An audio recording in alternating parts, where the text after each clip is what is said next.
Well, hey guys, Silly Tuck here. Welcome back to ECW Extreme Championship Wrestling. This is March.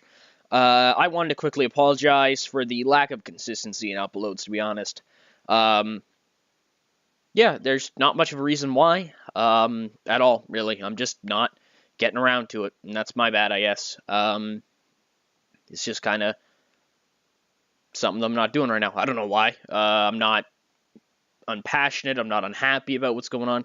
I just kind of am not getting around to it right now, having more fun playing with a couple other things. More specifically, the 2Ks that just came out. Not just came out, they've been out for about a month now, but that's alright. We're of course in Hammerstein. Let's do it. Tonight we have Rob Van Dam signing his his WCW contract. We have the start of the little round robin thingy, for the little red robin thingy, red robin thing. Okay, you know what? I'm gonna stop. I'm gonna stop trying to explain that and just say it's that thing for the contendership for that one belt that we have that Taz has, television title to be specific. We have a good old fashioned ECW main event tonight as the Sandman is going to take on New Jack. Yeah, let's do it to it. So we're gonna open up with Paul Heyman, and he welcomes us to the show, and he brings out Bill Alfonso, and Fonzo recounts the vicious attack from the Triple Threat last week on Sabu, his client, and Alfonso says that Sabu's going to be out of action for at least a little while due to this attack. And Alfonso says, Douglas, you may be back there somewhere. Actually, everybody were like, Douglas, you may be back there somewhere, thinking that you got away with attacking Sabu, but, and he blow in the whistle, because we're ECW and we're fucking annoying as shit, but, and then be like, yeah, and then he'd say, but Douglas, Sabu, when he's back, he's coming for you, I don't, what the actual fuck, why do I have so much fun doing stupid shit like that?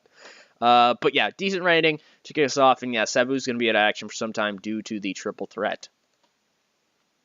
And so we have the start of this brackety tournament type deal. And about 11:37, we have Steve Corino get beaten by Mikey Whipwreck when Mikey beats him with a whipper-snapper. This match kind of works around the fact that Mikey likes to raise the pace a lot more, while Steve likes to work it down, and the two kind of battle for the two extremes. Corino trying to keep Whipwreck grounded, while Whipwreck wants to go balls to the wall, pedal to the metal, just go, something which Corino can't keep up with. And so Corino tries to work down Mikey, make him uncomfortable, stop his style.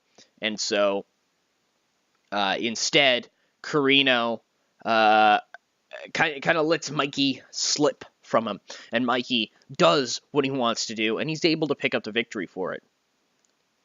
And Steve Corino gets on the mic, and he goes off, and he just says, you know what, I don't have to deal with this, I don't have to deal with every single one of you smart mark motherfuckers. And he says, I'm done, I quit.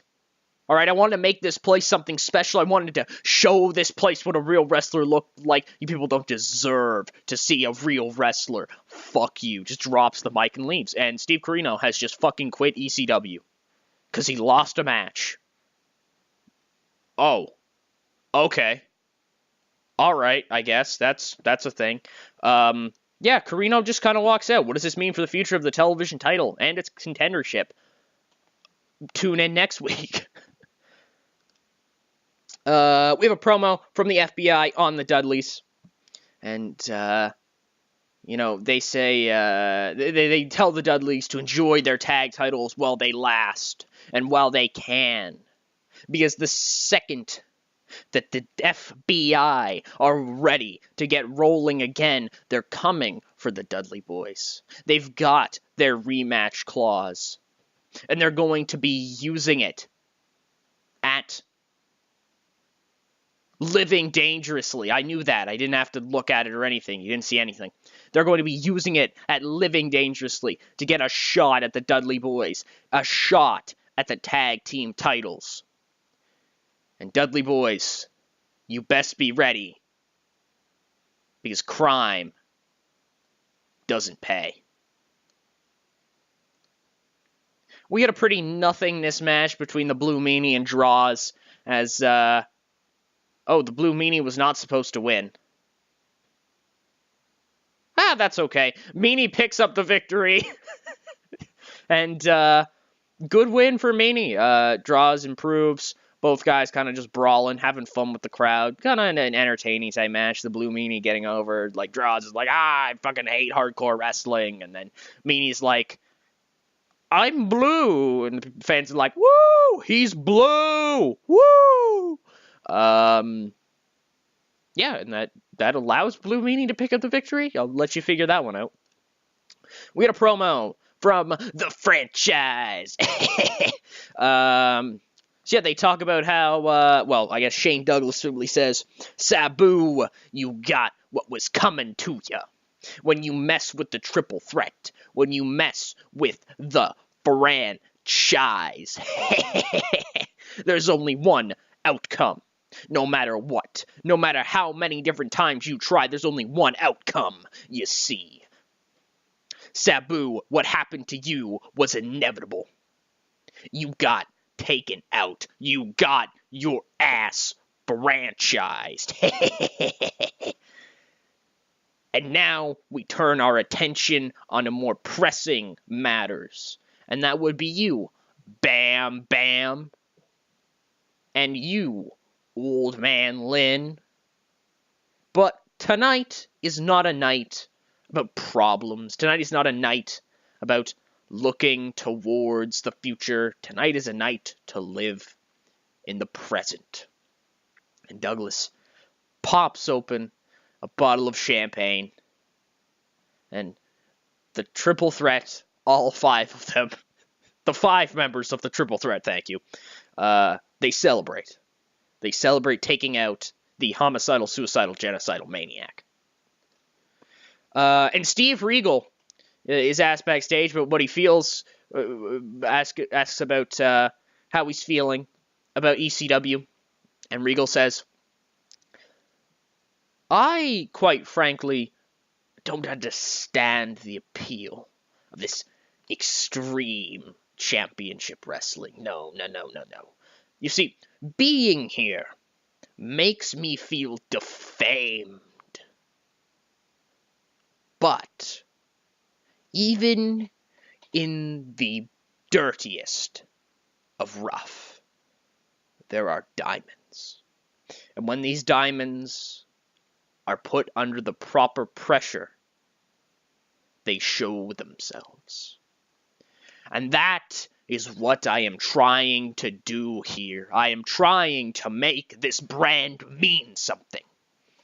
You really think that we can compete with the big boys when our audience is a bunch of fat, sweaty men sitting in front of the ring, drooling over the scantily clad prostitutes that we have as our women? No, that is not the ECW for Sir Stephen Regal.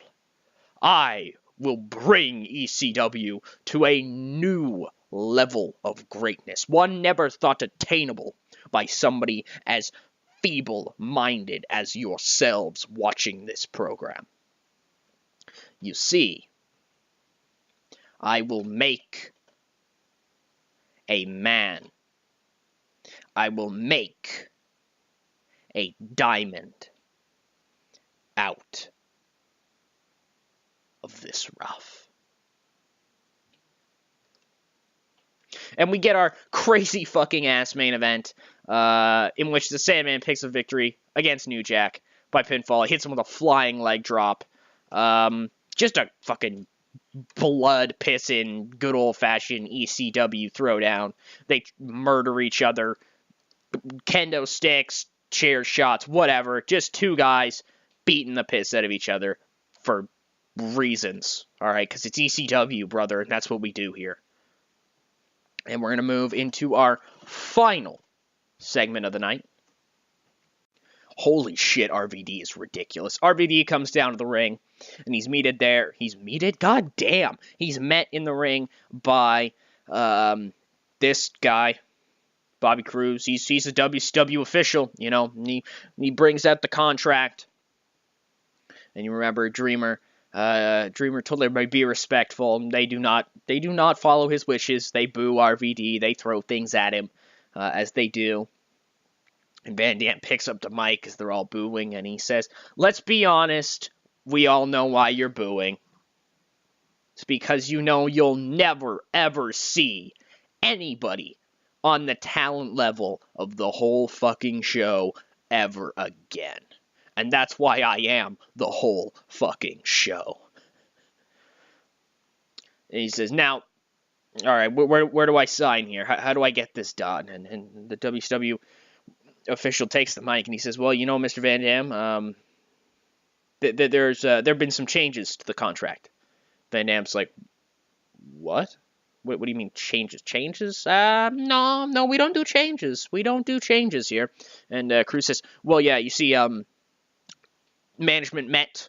They had a meeting. They talked about it, and it's been decided that after watching the affair, the battle that you had between yourself and Tommy Dreamer, that you might just be a little bit too violent for the WCW roster, for the WCW fans.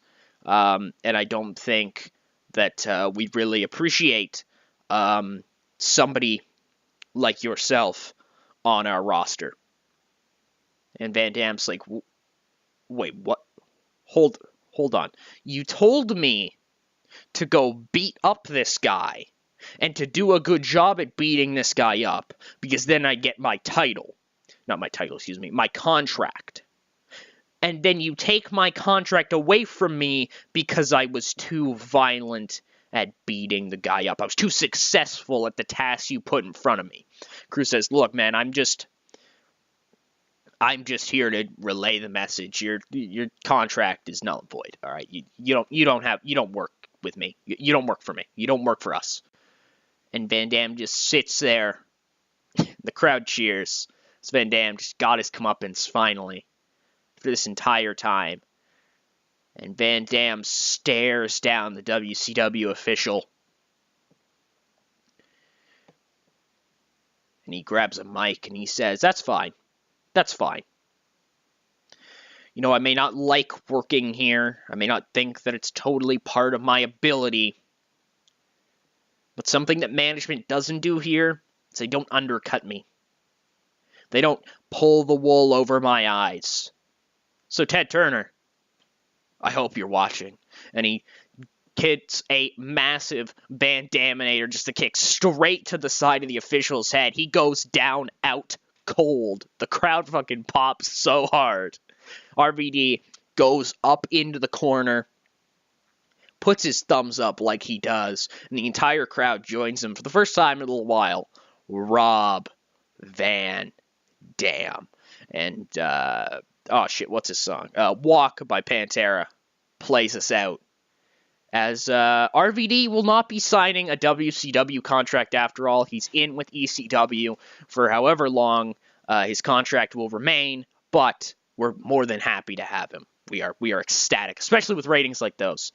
And Van Dam does great stuff. We pull a good rating here. Yeah, I'm very happy overall with that. Should have had another woman in there. We were over by one. That sucks. But that's okay. Doesn't matter. We still got a pretty decent rating. That's Kishin Kawabata, as you do. But yeah, you know, very happy with that show. For those people who kind of didn't know it was a work all along, this is RVD's character, right? This is the character that he always played in ECW. He was that guy who was going to leave, he was going to go to the brighter lights because they were coming to get him because he was a star. And by all means, he is a damn star. And we got some morale issues here from the Can-Am Express, and they're just upset about not being on the show. I'll deal with that off screen. Don't worry about it. But But yeah, overall, good stuff. We're in March now. We made a profit, which is something I want to show you guys. I'm really happy about that. We made $1,000. And yeah, going forward, we're just looking bigger and brighter, better and better. And I hope you guys enjoyed this silly talk. Signing out. Oh, I hit the wrong thing, which actually reminds me before I sign out. You can check my Twitter. My Twitter, it's in my banner thing on the top of my channel. Yeah, if you go to that and you follow there, before episodes go out, I tweet what's happened. So it's kind of a weird timeline, but by the time you guys have seen this video, you can go watch what happens week 2, Monday, Tuesday, Wednesday, Thursday, Friday, Saturday. Just on the, and if anything really cool happens, I post it up there, like Fed cards, WCW cards, any big like events that happen, I think, signing, something like that. I'll post it up there. So thank you guys so much for watching. Hope you guys enjoyed. Hopefully this time I don't miss it. This is Silly Talk. Signing out.